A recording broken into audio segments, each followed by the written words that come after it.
শ্রীলঙ্কার বিপক্ষে ম্যাচ দিয়ে শুরু হচ্ছে বাংলাদেশের টি-20 বিশ্বকাপ। শনিবার সকাল 6:30টায় ডালাসের গ্র্যান্ড প্রেরি স্টেডিয়ামে শুরু হচ্ছে এই ম্যাচটি। পেছনে সব ভুলে নতুন উদ্যমে নতুন দিন শুরু করতে চান অধিনায়ক শান্ত। সাবেক চ্যাম্পিয়নদের হারিয়ে গ্রুপ পর্বে এগিয়ে যাবার লক্ষ্য টিম টাইগার্সের। রিপোর্ট করছেন মানিক মাহমুদ। গত 2 জুন মাঠে গড়িয়েছে টি-20 বিশ্বকাপের আসর। যুক্তরাষ্ট্র ও ওয়েস্ট ইন্ডিজে হয়ে গেছে 10টিরও বেশি ম্যাচ। টুর্নামেন্টের 15তম ম্যাচে মাঠে নামবে বাংলাদেশ। প্রতিপক্ষ সাবেক চ্যাম্পিয়ন শ্রীলঙ্কা। ডি গ্রুপে আরও আছে দক্ষিণ আফ্রিকা, নেপাল এবং নেদারল্যান্ডস। সুপার 8-এ খেলতে গ্রুপ পর্বে 3টি ম্যাচে জয় দরকার টাইগারদের। লঙ্কানদের হারালে কিছুটা এগিয়ে যাবে লাল সবুজের দল। তবে জয়ের আশায় বড় সংখ্যা বাংলাদেশ দলের বর্তমান নাজুক অবস্থা।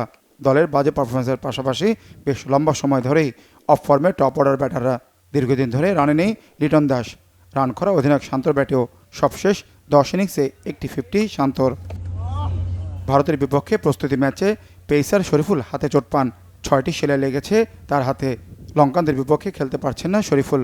ইঞ্জুরি থেকে কেবলই সেরে উঠেছেন দলের সহ অধিনায়ক পেসার তাসকিন আহমেদ। প্রথম ম্যাচেই মাঠে নামার আশা তার। টুর্নামেন্টে নিজেদের প্রথম ম্যাচেই দক্ষিণ আফ্রিকার কাছে বাজেভাবে হেরেছে শ্রীলঙ্কা। অল আউট হয় মাত্র 77 রানে। লঙ্কানদের দুরবস্থার সুযোগটা নিতে চায় বাংলাদেশ। সাম্প্রতিক সময় টাইগারদের বিপক্ষে লঙ্কান লায়নদের ম্যাচ রূপ নিয়েছে মর্যাদার লড়াইয়ে। বিশ্বকাপে প্রথম জয়ের লক্ষ্যে উত্তাপ থাকবে দু দলের প্রতিদ্বন্দ্বিতায়।